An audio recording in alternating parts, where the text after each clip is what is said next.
بسم اللہ الرحمن الرحیم۔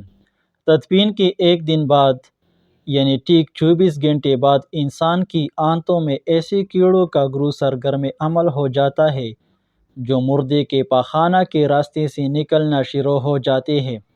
اس کے ساتھ ہی ناقابل برداشت بدبو پھیلنا شروع ہو جاتی ہے جو دراصل اپنے ہم پیشہ کیڑوں کو دعوت دینے کے مترادف ہے۔ یہ اعلان ہوتی ہی بچھو اور تمام کیڑے مکوڑے انسان کے جسم کی طرف حرکت کرنا شروع کر دیتے ہیں اور انسان کا گوشت کھانا شروع کر دیتے ہیں۔ تدفین کے 3 دن بعد سب سے پہلے ناک کی حالت تبدیل ہونا شروع ہو جاتی ہے۔ 6 دن بعد ناخن گرنا شروع ہو جاتے ہیں۔ 9 دن بعد بال گرنا شروع ہو جاتی ہے۔ انسان کے جسم پر کوئی بال باقی نہیں رہتا اور پیٹ پھولنا شروع ہو جاتا ہے۔ 17 دن بعد پیٹ پھٹ جاتا ہے اور دیگر اجزاء باہر آنا شروع ہو جاتے ہیں۔ 60 دن بعد مردے کے جسم سے سارا گوشت ختم ہو جاتا ہے۔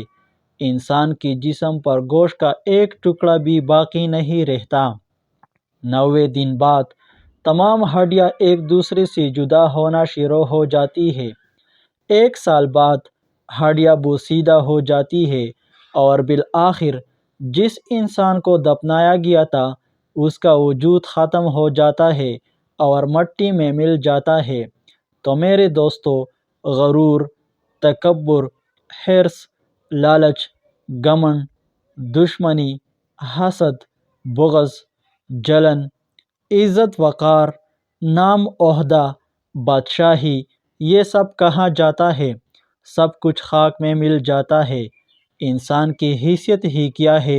مٹی سے بنا ہے، مٹی میں دفن ہو کر مٹی ہو جاتا ہے۔